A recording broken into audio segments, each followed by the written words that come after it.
Well, my name's Councillor Anthony Callaghan. I'm a member of Dublin City Council since 2011 and I was re-elected then this year in May.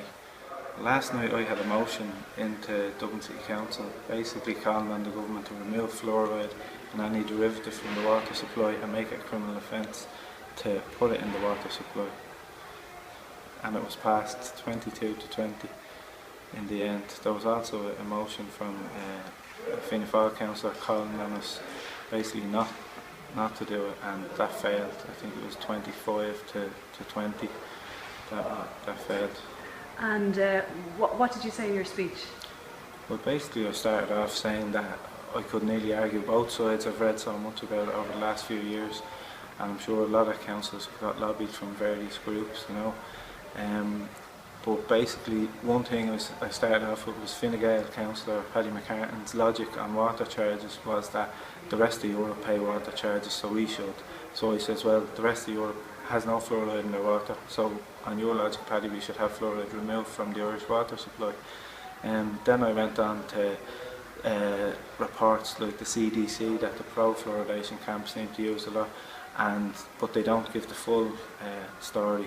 Like the CDC will say the fluoride is useful, it's beneficial, but only topically, so only if you topically apply and not through systemic ingestion. And also in one of the reports I read, it says that dental caries actually reduced in areas that were fluoridated and weren't fluoridated. So basically that means to me that there's other factors involved. It could be socio-economic factors, dental health is improved, education is improved, diet and nutrition has improved. Like there's a lot of factors there that aren't taken into account. I went on then to say about the expert group on fluoride. As a member of the Environmental SPC and Dublin City Council, I asked for the Department of Health to send in representatives to answer questions that we had on the fluoridation of water. After a prolonged period, I think they refused to send representatives 3 times, and last November, I think it was, they sent 4 members of the expert group. I thought it was great. We could probably finally put this issue to bed, but after the presentation, the chair basically said that they weren't going to answer any questions. So we had to submit questions, and they responded to them weeks later, which I thought was like a slap in the face to elected reps from the largest council in Ireland. Basically then I said that the reason I was against it being added to the water is that there's conflicting reports. Like, you have 2 sides to the story, but any time an anti-fluoridation campaigner comes out, or a doctor or a dentist, are kind of brushed off as quacks, you know, and that's the end of it. So the fact that there's 2 conflicting opinions and the story doesn't seem to add up, I thought it's best to err on the side of caution and have it removed from the water supply. Anthony, who supported the motion to stop adding fluoride in the council here in Dublin? There wasn't a roll call vote taken, and it was, I think, 22 to 20.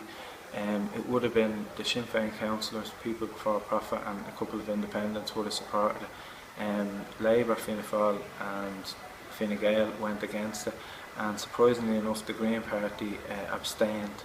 Yeah, so I was surprised that the Green Party abstained, since their one-time party leader John Gormley came out and said that a report that he got put together in 2007 seemed to be buried, and in it listed harmful effects of fluoride, and it recommended that it be taken out of the water supply. And one of the things, it was in particular to using fluoridated water for bottle-fed babies. And the fact that the Green Party abstained, I thought, even though the vote was passed, I thought they would have passed or would have supported the motion.